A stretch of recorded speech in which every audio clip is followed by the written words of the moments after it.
This is the Final Whistle podcast from the Wrexham AFC media team. The final score from the racecourse: Wrexham 3, Braintree Town 1. Never mind the quality, feel the points. Maybe that's a bit harsh, in all honesty. That was a massively important result for Wrexham. Admittedly, putting a side which is already relegated to the sword. But still, it was huge because Wrexham have won one of the last 5 games, lost all the others, and needed that. Really needed that in order to just maintain that bit of momentum. Or should I say create that bit of momentum, trying to secure that playoff place. After last Saturday, all bets were off in terms of what Brian Hughes would do, really. I mean, that first half at Ebbsfleet was horrific. The second half at Ebbsfleet showed terrific spirit, but you could hardly set a team up to play like that, really, from the off.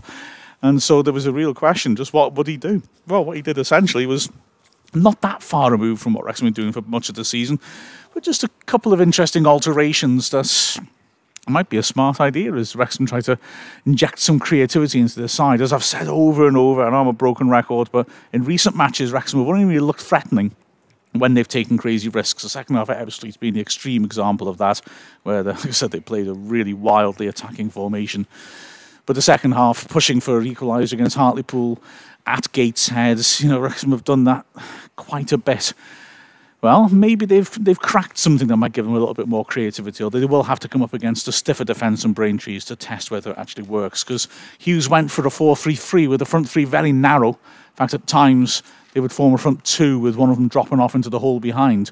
And that did allow them to get attacking players into attacking positions in the penalty area, although it's still got to be said that the most threatening man, really, when you sum it all up, was Shaun Pearson, who scored one, got an assist, and was a constant threat from set pieces. In fact, remarkably, his goal means that he's now, in all competitions, Wrexham's top scorer this season. That tells you quite a bit about how he's done in front of goal this campaign.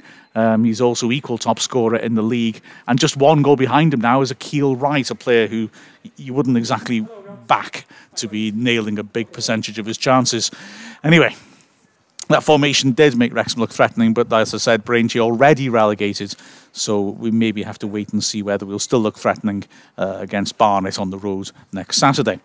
Wrexham started positively. Within 5 minutes, Grant had an opportunity. In fact, encouragingly, Grant had a number of chances before he opened to scoring, and it was good to see him get on the end of that. So far, his stay at the racecourse hasn't been all that happy, and when playing up front, he's worked very hard, but not really looked like he's going to get on the end of things.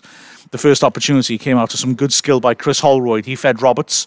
He swung in across Grant with a free header 8 yards out. Probably should have done better, but planted just wide of the right post. From the goal kick, there was an edgy moment for Braintree when the goalkeeper managed to hit a clearance against Stuart Bevan. Luckily for the away team, it ricocheted away to safety. But Bevan was extremely lively early on alongside Grant and Holroyd, the front three, given him that opportunity and looking to grab hold of it. Bevan then did well with a very nice little pass to find Grant, who from the edge of the area rather dragged his shot across the face of goal and wide of the target. Moments later, there was another moment of threat when Grant managed to pick it up and an opportunity to run at the last defender. However, he didn't really manage to shift to either side to really test Dan Matsuzaka, and the defender did very well to stand up and get a foot in. Later on, Matsuzaka would look less impressive at the back, but more of that in a moment. However, 2 minutes later, Grant did finally get his goal, and it was the first sign of things to come. A set piece into the box, Pearson scrapping superbly for it, did well to keep his head when the ball dropped to his feet. There was no option to hit the target. He calmly squared it, and Grant side-footed a finish across the keeper to put Wrexham in the lead. And although the Braintree did show a bit of resistance a couple of minutes later, a nice little pullback finding the big target man, Corey Henry, who couldn't set himself up for the shot, and instead had a bit of a scramble around the edge of the area. The ball ricocheted back out to Aaron Ayoma, and he tried a 20-yard side footer, which wasn't too far off the top right corner, but wasn't hit with a massive amount of power. I think Lainton was quite comfortable as the ball went over his bar. Despite that, Wrexham looked in control now. Holroyd inside the box, left-hand side, squeezing the ball along the goal line to Akil Wright, who from an impossible angle still had to go and the keeper, standing at his near post, had to get a foot to it to poke the shot away to safety. And then when Braintree broke through the middle, a wonderful moment from Shaun Pearson again. He was not just dangerous in the box, but also masterly at the back. Henry running at him, the last defender. Pearson stayed on his feet, waited his moment, and then made a perfectly timed tackle to dispossess him. Wrexham continued to push on and make chances. Grant playing a nice little 1-2 with Holroyd, and then from 25 yards out, hitting a typical left-footed shot, but too central, an easy save for the keeper, Ben Killip. And then a moment later, well, that embarrassing moment for Matsuzaka, a bizarre moment, and I'd say, frankly, embarrassing for the referee, Simon Mather, as well. Matsuzaka had already been booked. I thought, I've got to be honest, the yellow card was harsh. He went in for the ball with Wright. Wright nicked it away from him, and he was tripped by the centre-back. For my money, he wasn't going for the man. He was going for the ball. He was just too slow, and I think the referee, especially if it was quite early on in the game, probably should have just let him off with a ticking off. But he was very quick to go to his pocket for the yellow, and then probably regretted that in the 37th minute, because Matsuzaka committed what looked like an absolute cast iron yellow card offence. Holroyd broke down the left-hand side, beat him, and cynically the centre-back stuck his foot out and upended him. Well, having booked him, he had to go. The crowd said so, the Wrexham players said so, but the referee decided he was going to come have a word with him and let him stay on the pitch. Braintree realised that was a dangerous situation for them. They subbed him at half-time, but not before Braintree had got themselves an equaliser. Poor work by Wrexham, in all honesty. It came completely out the blue. And it was an extremely badly defended set piece. A long throw to the near post, touched on. Awkward little ricochet as well. Not totally clear if the ball hit the foot of the post or if Leighton got a foot to it. But anyway, it fell out to Henry, and he couldn't miss from 6 yards. He lashed the ball gleefully into the roof of the net with no pressure on him. Another opportunity passed up by Wrexham to equal that club record for most clean sheets in a season. Wrexham were shaken by this and finished the half pretty well. Whilst Pearson was a danger in the penalty areas, Luke Young's delivery into the box from those set pieces was consistently impressive. Admittedly, he was helped by the fact that Ben Killip, the Braintree keeper, really wasn't confident coming out into the crowds, and therefore Young was really invited to whip balls in under the bar because the keeper wasn't dealing with them. He swept a free kick in, which Killip came for, and punched right up in the air. Pearson did well to get underneath it and get a firm header on it. It's quite rare you see a player make a proper contact on the ball when it's dropping vertically, but he did nail it inside the left post, and to be fair to Killip, he reacted, dived to his right and parried the ball away. Moments later though, another opportunity, a free kick in the left-hand side. This time, Young drilled it across the goal mouth, quite close to goal. Keeper didn't come for it. It hit a defender in the goal mouth, dropped towards goal, was poked away by a defender on the line. Bevan got to it 6 yards out, hit a shot, and that shot was cleared off the line too. But still, it was a nervous half-time for Wrexham fans, who were concerned that, having seen their side so often recently struggle for goals, now had to go and dig deep and try and take the game to their opponents once more. Before today, by the way, in Wrexham's last 7 games, they've only scored over 1 goal once, and that, of course, was only through the kitchen sink and then some at Ebbsfleet in the second half last Saturday. Wrexham started the second half very brightly. The ball scooped down the right-hand side by Young. Excellent first touch by Bevan to take it in his stride and squared it to the edge of the area. Akil Wright running onto it. Side-footed his finish a long way wide. He wasn't a pressure, but probably ought to have done a little bit better. Then it was Holroyd cutting in from the left-hand side and drilling a 25-yarder, which was heading into the bottom left corner. Killip diving at full stretch, managed to get a hand onto it and push it around the post. Wrexham then had a little bit of a lull. The opportunity started to dry up, the tempo slowed down a little bit, and again that little bit of anxiety started to drift in. During this period, Braintree had their only real moment of danger in the second half until added time, although it was self-inflicted by Wrexham. Leighton taking the short goal kick to Roberts. That was perfectly sound. Believe me, Roberts' return pass to Leighton wasn't, and the half-time substitute, Oscar Borg, attacked it. Leighton did really well to win a 50-50 with the substitute. The ball span backwards towards the goal line. Not on target, but there was a real chance Borg could get to it, but Leighton did well to get up quickly. The two of them raced toward it, and in the melee that resulted, Leighton managed to knock it off the Braintree man for a goal kick, and the danger was past. And Wrexham seemed to rouse themselves after that, and within a couple of minutes of it, had come up with a couple of opportunities. Firstly, a corner by Grant, lofted up towards the far post. Pearson climbing 6 yards out, met it with a firm header, but his marker jumping with him got an inadvertent touch onto it and dropped just wide. And then, moments later, a real scramble in the box. Wrexham working it into the area. Akil Wright sprinting onto it, but never really fully in control of it. Had a penalty shout. The referee, I think, rightly wasn't interested. The ball pit fell out to the right-hand side. Roberts did really well to beat Borg, feed the ball into Bevan 6 yards out. He wanted to have a shot, but he just couldn't quite set himself up, so laid it backwards for Holroyd. It was a difficult chance for Holroyd, even though he was in close range, because he had to really try and sort his feet out to set himself for the shot. He did hit it. It was blocked, and it spanned to Bonnie Grant 6 yards out. He drilled it with power. An excellent block by Lyons Foster, put it behind for the corner. However, unfortunately for Braintree, that great block only was a temporary reprieve, because from the corner, Young swept it into the 6 yard box. And again, there's the same problem I mentioned earlier. Killip not dominating. So because of that, Young was able to just drop the ball onto the 6 yard line and see if somebody could attack it. That somebody, of course, was Shaun Pearson, who charged onto it, planted a definitive header inside the right post, and then continued his run, charging along the stand in front of the Wrexham fans, exhorting them to greater noise and greater passion in supporting their team. Typical goal by Pearson, typical captain's goal by Pearson, and Wrexham had the lead. And there was then a spell where Braintree reeled a little bit. They brought on young striker Alfie Cerulli, who last Saturday came off the bench at 10 minutes left, scored one and missed 2 one-on-ones. But before he could even get involved, Wrexham lofted in a free kick and found themselves 3-1 up. Horrible defending by Braintree, in all honesty. As I said, Young's delivery was consistently of an excellent quality. This one, he certainly put it in the right area, lifted it into the edge of the 6 yard box. Again, Killip wasn't about to come for it. Pearson was underneath it, but Wright managed to get there ahead of him and plant a header across the keeper and inside. Dreadful defending by Braintree to leave Wright unattended. And the midfielder capitalised.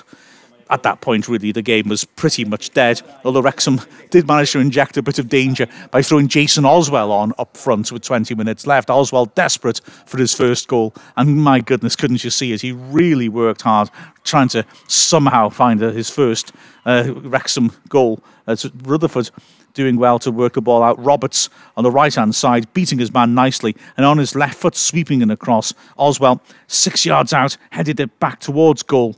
Good parry by Killip, but I think really from such close range and with the free header, Oswell probably should have picked up one of the corners and had that opening goal for Wrexham.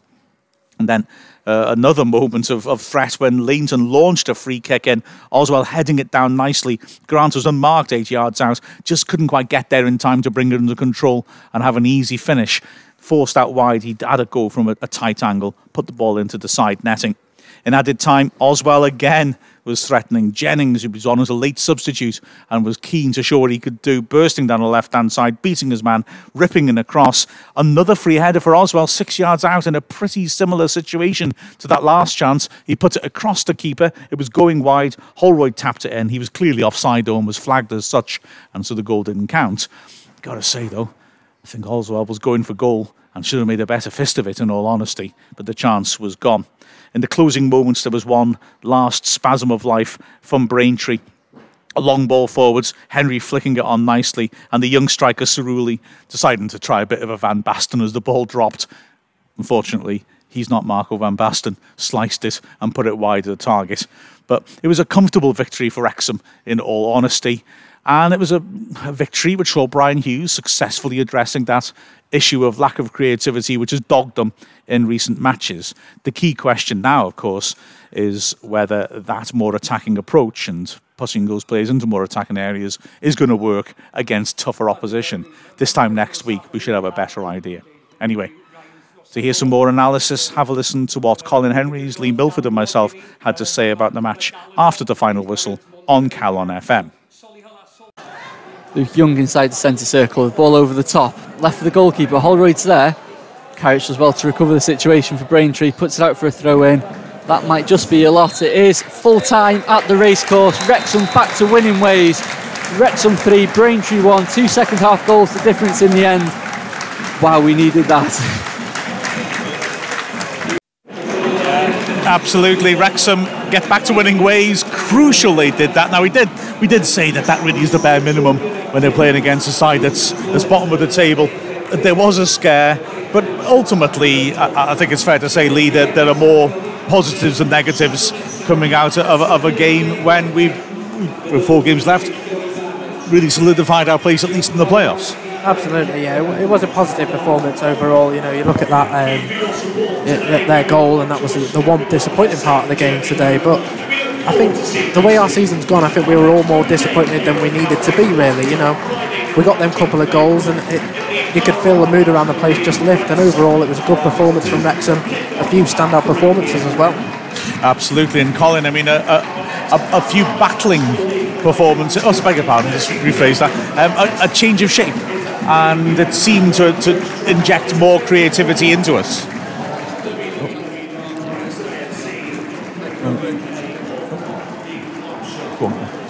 I'll take over on Lee's microphone again. Yeah, a few chances created early on, and players like Bobby Grant really came into their own in that system, playing on the right-hand side, able to put inside on his left foot. Had a few chances as well as the goal he scored, and it was good to see that. We said before the game, it was a big gamble by Brian Hughes to change the system. Something had to change in all fairness after the 2 away performances at Hartlepool and Ebbsfleet. It's paid off for him, and in the end a very good tactical change and a real positive to take forward from today. Yeah, there was a narrowness about the front 3. Sometimes it would be more like a front 2 with one popping into the hole behind, and it just allowed us to get players into attacking positions, something which I said before. Previously we've been doing that only by over-committing. But we did look like we had goals. It's got to be said, though, the key thing that made us creative was the fact that, I mean, Braintree defended set pieces exceptionally badly. Their keeper didn't really dominate the box, and the second and third goals are coming back from set pieces. We made lots of other opportunities, and that was, I guess, the determining factor, wasn't it, really, Colin? They were really poor at the back. You could see from the moment the first ball went in, you know, that the keeper had no sort of confidence. He was flapping at balls. He was in no man's land at time as well. So from there, you could see that Luke Young was really trying to put the ball, and Bobby Grant in the second half had a go as well at putting the ball just where the keeper is, and he just had no confidence to come for it, and it allowed Shaun Pearson, of course, to get the second goal. Yeah, exactly. Interesting to see Grant back in the starting lineup. He got a goal as well, and he and Bevan, I thought, set the tone early on with their aggressive play up front. Maybe they both faded a little bit as the game went on, but it was good to see Grant causing problems for the defenders in that first 25 minutes or so. Absolutely. It's not been a great start to Grant's career at Wrexham. You know, he's not really been in games as much as maybe we all expected him to be, but today, from the start, he had a couple of chances, you know, dragged one wide and another one went wide as well. And then he got his goal, and then you could see the boost of confidence that gave him. You know, he was taking on players there, creating chances, getting a few more shots in on goal. And that's kind of, I think, what we all expected from Grant when he come to Wrexham. Indeed. It's good to see on occasions him looking more threatening, apart from the goal, wasn't it, really? Colin, I've always quite liked Rutherford in a more withdrawn midfield role, which we saw today. Partly because you're not going to get many goals from him if you play him further forwards. And I thought the midfield trio, with Young a bit deeper than maybe we used to, and Wright and Rutherford's, you know, trying to play box to box, I thought that looked decent. Yeah, absolutely. It's something we saw when Graham Barrow took over, wasn't it? Rutherford playing that central role, and it seemed to be abandoned in recent weeks in favour of him playing on the wing. I said he's not going to provide as many goals there, but he's got so much energy in the middle. He's got to deliver more than energy to performances, but he does play the ball around, he holds it well, he runs the pace in the middle. Luke Young, you mentioned playing a bit deeper, but he buzzes around so much. I've been so impressed by Luke Young the last few weeks. I think if you told me at the start of the season Luke Summerfield out injured and Brad Walker out injured, I'd have said going to be trouble for Wrexham. In all fairness, there has been trouble on the road, but Luke Young's done so well covering what has been both of their roles during this time in the team for over the last 5, 6, 7 weeks now. That yeah, he's been really impressive for me, and it's just the energy he has. He's tracking back, winning tackles, but also happy to. We mentioned at the end, the last couple of minutes of the game was already a foregone conclusion by that point, and he's pressing so high up the pitch, and then he's winning the ball in the middle just a couple of moments later. It's the energy we need, and you need those sort of players. I think when the chips are down, you need players to be delivering that sort of energy. We see it from Shaun Pearson at the back, always getting involved, putting his head in there, and Luke Young's the midfield equivalent, I think, for me at the moment. Yeah, Young was, for a few of us, our best player over the last few weeks, and we were all a bit surprised when he was left out last Saturday and came on at half-time and made an impact. Speaking of players making an impact, despite Colin's attempt to to turn this into a democratic thing. It's very much a summariser's job to pick man of the match. Although if I had to say, I'd probably pick whoever stuck Wuthering Heights by Kate Bush on at half-time. That was a weirdly unsettling moment. It didn't sound right echoing around the football ground. But anyway, that's just me. Lee, man of the match time. Well, you wanted Iffy Allen, didn't you? I want Iffy Allen. Do you want me to give it him? Nah, I'd give it to Shaun Pearson today. Absolutely. I think he was. I think Bobby Grant pushed him. I think Carrington looked good at left back and then solid in the middle as well. But overall, a captain's performance once again from Shaun Pearson. The run and the leap to get on that header was fantastic, and it's what we see all the time from Pearson. And a leader like him is crucial at this level. Absolutely, a goal and an assist for the skipper. Young had 2 assists as well, to be fair to him, and it was typical Pearson, wasn't it, Colin? He just led by example. Yeah, absolutely. It happens at both ends of the pitch. That's the best thing about him. Towering header in his own half, towering heads in their penalty area. When we saw the Braintree goalkeeper Killip struggling with his set piece in the box, it just looked like a Shaun Pearson type of day, didn't it? And he delivered in perfect style. It's a superb leap, superb goal, and the celebration's fantastic to see as well. It certainly was. Classic Pearson, just running to the fans, pumping the air, and as you pointed out quite rightly, Colin, he's our top scorer now in the league, outright, and in all competitions equal top scorer, with Akil Wright only 1 goal behind. And that does say something about the lack of punch that Wrexham have up front, but that was a key win and something which keeps up the fight at the top of the table. A day which at one point the results really look to be going Wrexham's way, haven't done so much, and frustratingly Orion's got a late equaliser. But having said that, the fact is that the top of this table is still wide open because no one seems to want to win this league. The season continues, 4 games left. We'll bring them all to you here on Colin FM. This is the Final Whistle podcast from the Wrexham AFC media team.